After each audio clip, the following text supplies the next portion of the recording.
গোপালপুর গ্রামে কিছু বাচ্চারা খেলতে খেলতে দূরের এক জঙ্গলে চলে যায়। সেখানে তাদের তেষ্টা পায়। জলের খোঁজ করতে করতে তারা একটা পুকুরের ধারে আসে, কিন্তু সমস্যা হলো তারা জল খাবে কি করে। বারবার হাতে তুলে জল খেলেও তাদের পেট ভরছিল না।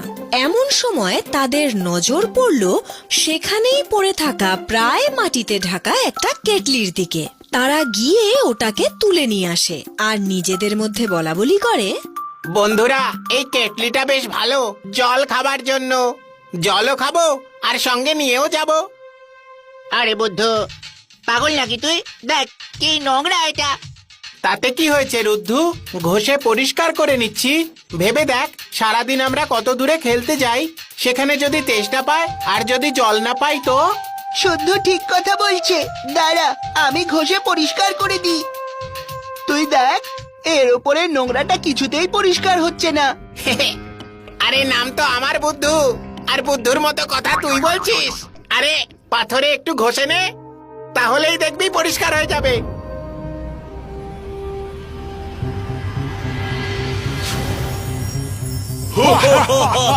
আরে আরে বাবা, এ আবার কে? তোর নাম যেমন তুই সেরকমই বোকা। আরে এটুকু বুঝতে পারছিস না? এর ভেতর থেকেই বেরিয়েছে। এটা আলাদিনের আশ্চর্য প্রদীপ থেকে বেরোনো জিনের মতো।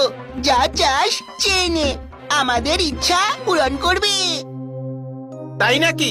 তাহলে যা, আমাদের জন্য জল খাওয়ার একটা করে গ্লাস নিয়ে আয়। আমি কিন্তু তোমাদের কোনো চাকর নই। কিন্তু তুমি তো এই কেটলি থেকে বেরোনো জিন। আমি এই কেটলির জিন নই, আমি শয়তান। শয়তান!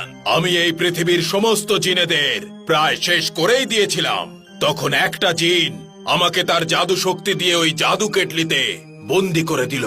এখন তুমি আমাকে এই কেটলি থেকে বের করে খুব ভালো কাজ করেছো। এবার দেখবে এই পৃথিবীর সমস্ত মানুষকে আমি কি করে ওই কেটলিতে বন্দি করি।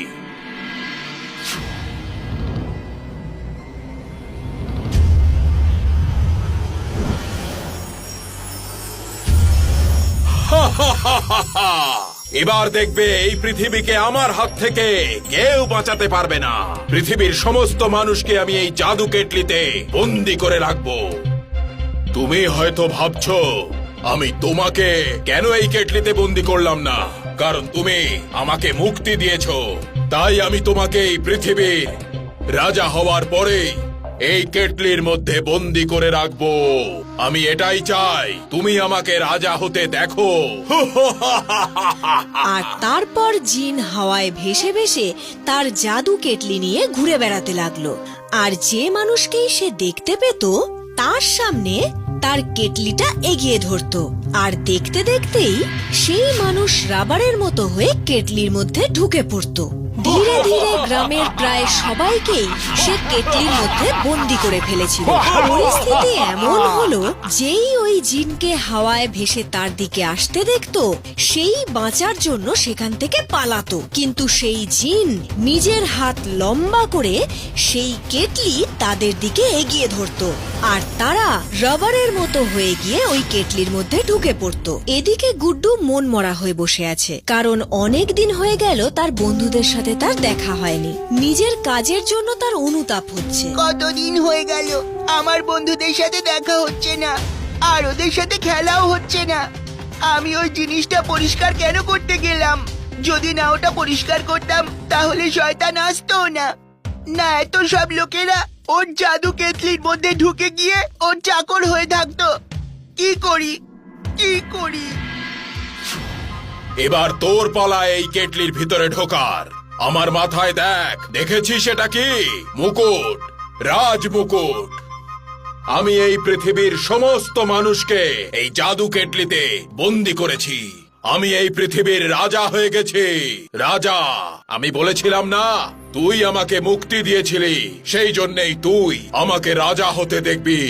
দেখ, আর কেটলির ভিতরে যাবার জন্য এবার প্রস্তুত হ। এই, তুই হাসছিস কেন? তুমি এসব বলছোটা কি? তুমি এই জগৎ সংসারের মানুষকে এই কেটলির মধ্যে পুরে রেখেছো? হ্যাঁ, সেই জন্যই তো শয়তান সাম্রাজ্যের লোকেরা আমাকে তাদের রাজা বানিয়েছে। আমি এসব মানতেই পারছি না। এই ছোট একটা কেটলির মধ্যে জগৎ সংসারের মানুষেরা কিভাবে ঢুকে থাকতে পারে? তোর এটা বিশ্বাস হচ্ছে না? না, আমার তো মনে হচ্ছে যে আমার সব বন্ধুদের তুমি অন্য কোথাও লুকিয়ে রেখেছো। যদি এর মধ্যে থাকে তাহলে দেখাও আমাকে। তুই আমাকে মুক্তি দিয়েছিলি, তাই তোর ইচ্ছে পূর্ণ করা আমার কর্তব্য। এই দেখ।